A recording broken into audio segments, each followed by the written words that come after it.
Hello friends, welcome back to our channel TET by Akanksha Dwivedi. कैसे हैं आप सब? आई होप आप सब बहुत अच्छे होंगे। सो आप सभी को पता है कि सीटेट का एग्जाम जो है जल्द ही आने वाला है। एडमिट कार्ड आपके आ चुके हैं, तो आप सभी लोग अपने एडमिट कार्ड को डाउनलोड कर लीजिए। सो बहुत ही इंपॉर्टेंट टॉपिक है जो CTET and other teaching exam में पूछा जाता है, Kohlberg theory of moral development. जो कोलबर्ग हैं, उन्होंने एक थ्योरी दी जो मोरल डेवलपमेंट पर आधारित है कि जो नैतिक विकास है बच्चे का, वो कितने चरण में होता है, कितने लेवल पर होता है। सो यहाँ पर उन्होंने 3 ब्रॉड लेवल बताए हुए हैं जिनमें बच्चे का मोरल डेवलपमेंट होता है। एंड एक लेवल के अंदर आपके 2 लेवल आते हैं, 2 चरण आते हैं आपके। सो यहाँ पर ब्रॉडली आपके 3 लेवल हैं, बट यहाँ आपके 6 चरणों की बात होती है। एक लेवल में आपके 2 चरण आते हैं। तो 6 स्टेजेस बताई हुई हैं कोलबर्ग ने कि बच्चे का जो मोरल डेवलपमेंट है, जो उसका नैतिक विकास है, वो 6 चरणों में पूर्ण होता है।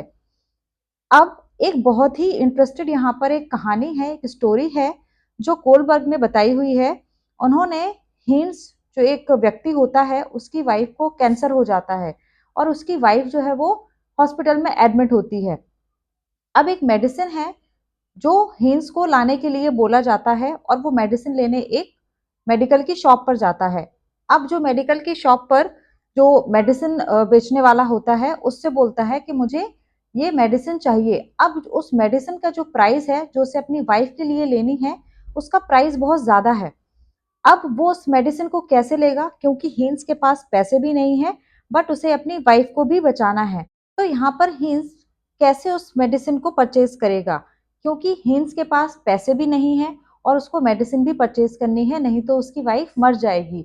अब उसके पास यहाँ पर 2 ऑप्शन है, या तो वो उस मेडिसिन को चोरी कर ले या फिर अपनी वाइफ को मरने के लिए छोड़ दे। तो क्या उसको चोरी करनी चाहिए? आप बताइए, क्या उसको चोरी करनी चाहिए? ये सही होगा? यस और नो?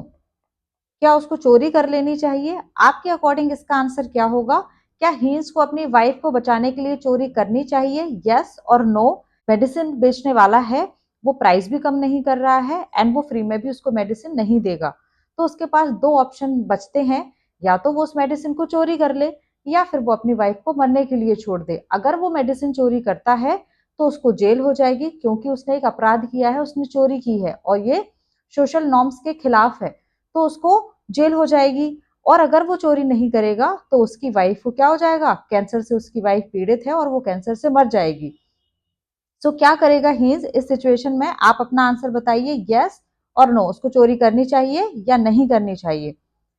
तो स्टार्ट करते हैं theory. Kohlberg theory of moral development outlines how individuals progress through 6 stages of moral reasoning grouped into 3 levels: pre conventional, conventional and post conventional.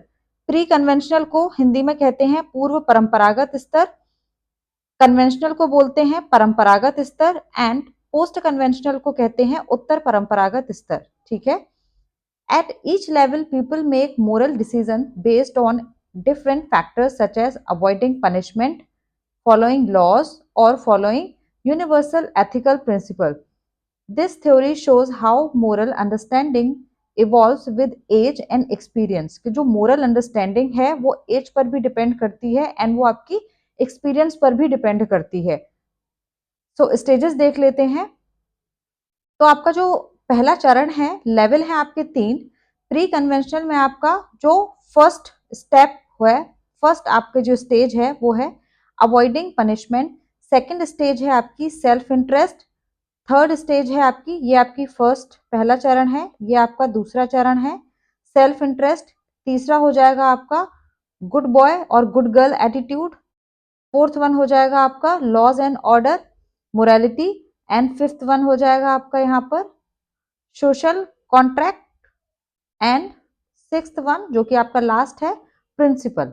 ठीक है, इनको हम डिटेल में पढ़ने वाले हैं। सबसे पहला लेवल है आपका प्री कन्वेंशनल, जिसको पूर्व परंपरागत स्तर बोलते हैं। ये आपका 3 से 7 साल की एज के लिए होता है। कितने साल की एज के लिए होगा ये आपका? 3 से 7 साल की एज के लिए।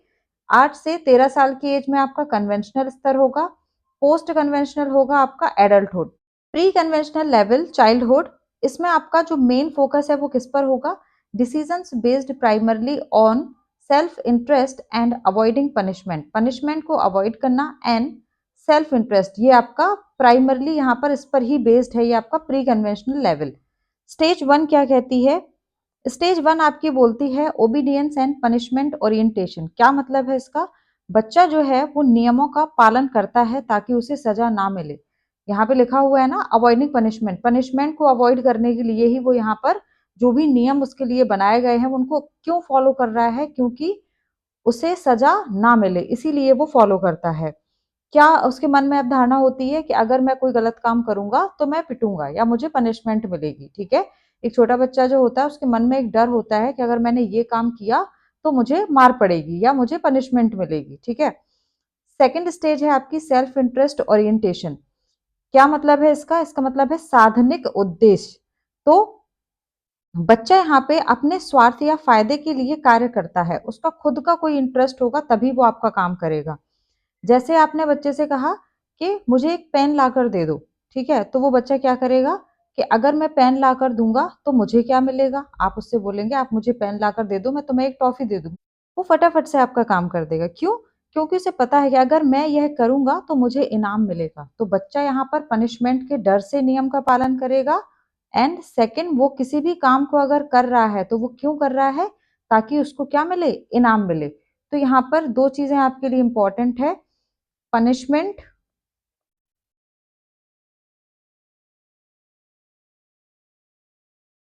पनिशमेंट एंड अवार्ड, कि अगर वो ऐसा करेगा तो उसको अवार्ड मिलेगा, अगर वो ऐसा नहीं करेगा तो उसको पनिशमेंट मिलेगी। सो ये हो गया आपका फर्स्ट स्टेज एंड ये हो गई आपकी second stage. Now we come to second level. तो आपका सेकंड लेवल क्या है? कन्वेंशनल लेवल, जिसको हम बोलते हैं परंपरागत स्तर। अब इसमें किस पे फोकस होगा? उसमें पनिशमेंट एंड अवार्ड था फर्स्ट वाले में। इसमें है आपका decisions guide by social expectations, relationships, law and social order. तो यहाँ पर थर्ड स्टेज आ जाएगी आपकी good girl and good boy. बच्चा दूसरों की स्वीकृति और प्रशंसा पाने के लिए अच्छा व्यवहार करता है। क्यों करता है वो? अगर अगर वो good girl and good boy अगर बनने की कोशिश कर रहा है तो क्यों करता है? ताकि उसकी क्या हो? प्रशंसा हो, सभी लोग उसकी तारीफ करें, इसीलिए वह good boy and good girl बनने की कोशिश करता है, ठीक है। फोर्थ स्टेज है आपकी कानून और व्यवस्था, लॉज एंड ऑर्डर। तो यहाँ पर वो obeying laws and maintaining social order. For example, an adult decided not to speed because it's important to obey traffic laws to maintain safety. उसको पता है कि अगर वो ट्रैफिक लॉज को क्या करेगा? ब्रेक करेगा तो क्या होगा? इससे उसकी सेफ्टी नहीं होगी एंड वो ट्रैफिक लॉज को ब्रेक नहीं कर सकता। तो यहाँ पर आपका कानून और व्यवस्था, व्यक्ति सामाजिक नियमों, कानूनों और व्यवस्था को बनाए रखने को महत्व देता है, क्योंकि उसे पता है कि कोई भी अगर लॉस तोड़ता है तो वो गलत है, लॉस को नहीं तोड़ना है। तो ये आपकी स्टेज 4 बोलती है। एंड नेक्स्ट है आपकी post conventional level, advanced moral reasoning. Focus है इस पे decisions guided by higher ethical principles and individual rights beyond social laws. Ethical principles and individual rights की बात होती है इसमें। आपकी जो थर्ड लेवल है उसमें आपकी ethical principle and individual rights की बात होती है। स्टेज 5 इसके अंदर आएगा social contract and individual rights. क्या मतलब होगा इसका? सोशल कॉन्ट्रैक्ट, सामाजिक अनुबंध। व्यक्ति समझता है कि कानून बदल सकते हैं और वे सामाजिक भलाई के लिए नियमों से ऊपर उठ सकते हैं। फॉर एग्जाम्पल, कानून हमेशा सही नहीं होता, समाज के लिए क्या सही है। आपको पता है कई सारे लॉज ऐसे होते हैं कि जो सही नहीं होते लेकिन समाज के लिए वो सही होते हैं। तो ऐसा हमें लगता है कि ये जो लॉज है ये ठीक नहीं है, ये सही नहीं है, लेकिन वो हमारी सोसाइटी के लिए सही है। सिक्स्थ स्टेज है आपकी सार्वभौमिक नैतिक सिद्धांत, universal ethical principles. For example, व्यक्ति सार्वभौमिक सिद्धांतों, न्याय, समानता के आधार पर निर्णय लेता है, भले ही वे कानून या सामाजिक मानदंडों के खिलाफ हों। जैसे मानवाधिकार सबसे ऊपर है, कि जो ह्यूमन राइट्स हैं वो सबसे ऊपर है और इनके बेसिस पर ही वो कुछ डिसीजंस लेता है, चाहे वो कानून या सामाजिक मानदंडों के खिलाफ ही क्यों ना हो, बट वो उसका एक ह्यूमन राइट्स है। तो यहाँ पर फोकस किस पे करेंगे? एथिकल, एथिकल प्रिंसिपल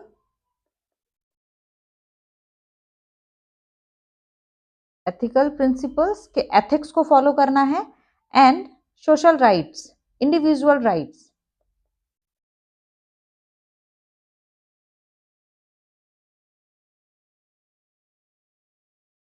ये जो वर्ड्स हैं ये डायरेक्ट आपसे एग्जाम में इन वर्ड्स से पूछा जाता है। ये वर्ड्स आपको डायरेक्ट लिखे हुए मिलेंगे, तो आपको समझ जाना है कि ये पोस्ट कन्वेंशनल लेवल की बात हो रही है। एडवांस मोरल रीजनिंग यहाँ पर डेवलप हो जाती है, ठीक है। एंड अगर हम इसकी प्रीवियस स्टेज की बात करते हैं, जो आपकी कन्वेंशनल लेवल थी, इसमें किस पे फोकस था? इसमें आपका फोकस था एक्सपेक्टेशंस के, सोशल एक्सपेक्टेशंस क्या हैं?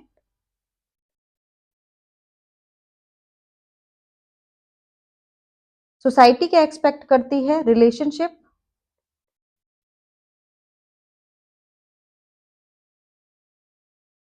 Laws and social order.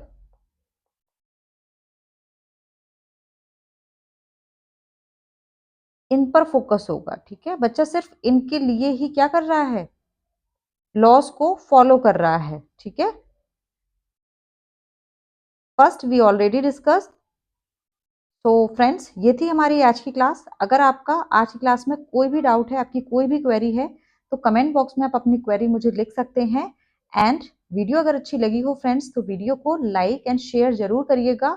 Channel पर अगर नए हैं फ्रेंड्स, तो प्लीज चैनल को लाइक एंड सब्सक्राइब जरूर करिएगा। बेल आइकन जरूर प्रेस करिए, सो दैट कि आपको आने वाले वीडियोस के नोटिफिकेशंस भी टाइमली मिलते रहे। तब तक के लिए thank you, take care and bye bye. मिलते हैं नेक्स्ट वीडियो में।